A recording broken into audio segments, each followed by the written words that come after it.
తన కూతురు ఊహల్లో ఒక స్నేహితుడితో ఆడుకుంటోంది అనుకున్నాడొక తండ్రి.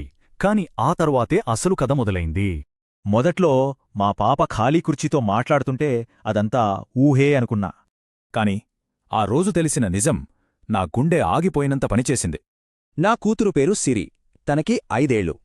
గదిలో ఒంటరిగా కూర్చొని నవ్వుతూ ఎవరికో కథలు చెబుతున్నట్టు మాట్లాడేది. ఒకరోజు ఆసక్తితో అడిగేశాను, అసలు ఎవరితో మాట్లాడుతున్నావమ్మా అని. దానికి ఆమె సమాధానం ఎప్పుడూ ఒకటే. నా ఫ్రెండ్ రాహుల్తో అని చెప్పింది. విచిత్రమేంటంటే మాకు తెలిసిన వాళ్లలో రాహులనే పేరే లేదు. కాని ఒకరోజు సిరి ఏడుస్తూ నా దగ్గరకొచ్చింది. భయంతో నాన్నా, రాహుల్కి కోపమొచ్చింది అని చెప్పిందే.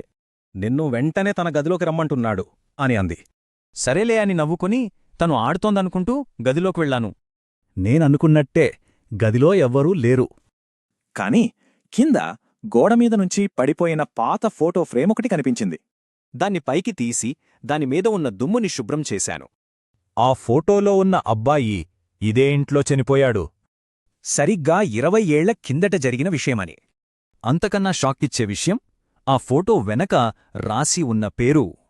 ఆ పేరు రాహుల్. ఆ క్షణమే నా భుజం మీద ఎవ్వరో చల్లగా చేవేసినట్టు అనిపించింది. ఇలాంటి అనుభవం ఎప్పుడైనా ఎవరికైనా ఎదురైందా?